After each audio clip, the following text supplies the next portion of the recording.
shaken, never stirred. A line we've all heard many times spoken by James Bond as he orders his classic drink at the bar. But what if I told you that James Bond was full of complete bollocks, and that he actually went hand in hand in ruining the martini with all of his movies? Today I'm going to tell you a little bit about the history of the martini, why we think James Bond ruined the martini, and give you a little bit of an inside scoop and what all kind of goes into it and how it's evolved over time.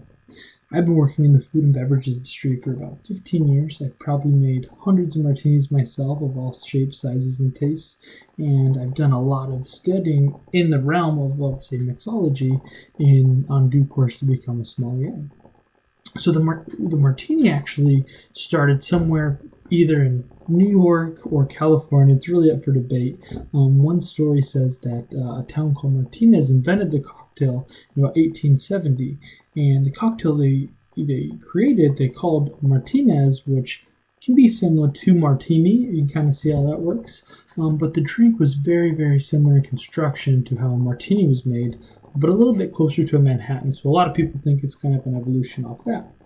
The other story, which I like and is a little bit more interesting, is that there was a bar called the Knickerbocker located in New York City. And a bartender by the name of Martini de Ama de Tagia invented the drink when a young man sat at his bar by the name of J.D. Rockefeller. Now, we don't know exactly when it was created or how it was created, but what we do know is that the original drink was kind of a 50-50 blend of gin and vermouth.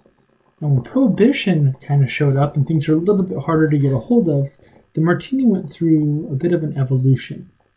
The drink went from having that 50-50 blend to something a little bit more similar to like a 1.5 ratio, or the golden ratio as they call it at the Martini Institute. So the golden ratio just means for every ounce of vodka or gin, we're going to add half an ounce of vermouth, whatever you're choosing. Now, during that evolution, we created what we call today the modern martini. Now, if you grab any cocktail book, such as Mr. Boston's, which is one of the most famous cocktail books, and they publish it almost every single year, starting from back in 1935, they actually list a classic martini and a modern martini, made kind of the different ways. The martini is constructed with many different ingredients, thousands of different combinations, but traditionally speaking, you're going to start by choosing a spirit of your choice, whether it be gin, something that's a little bit more botanical, might have a little bit more of a sweetness, more complexity, or something a little bit cooler and smoother like a vodka. Once you've chosen your liquor, you're going to decide what style of martini you're looking for. Many different styles. You probably either heard it on TV or order them yourself. There's something that we call wet martini, which has more vermouth. Something that's dry has less vermouth. Something that's sweet, where they'll use a sweet vermouth to give it a little bit of sweetness, a little bit more complexity, a little darker in color. Or my personal favorite is a dirty martini, where they add a little bit of olive brine, which creates a savoriness to it that's absolutely delicious, perfect for before dinner. So once you decide how you want to construct the martini and what you want in it, you have to decide the biggest problem with martinis in the entire industry, and that's whether you want it shaken or stirred. Here's where we discover why James Bond was a little bit bogus. So if you shake a martini, which is completely okay to do, but what happens is when you're shaking it, all the ice kind of breaks up and you get this really diluted cocktail. So a lot more water gets added to it than most people probably want. But it's okay. It gets the drink colder faster compared to stirring a martini, which is more traditional, gets the drink to the same temperature, just takes a little bit longer.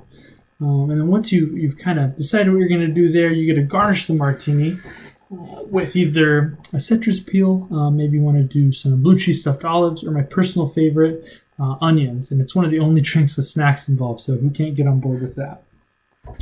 Now, getting back to how James Bond ruined the martini, we kind of take a look at the fact that he's a very classy man. He knows a lot about the food and beverage industry. He should know exactly how martinis should be made.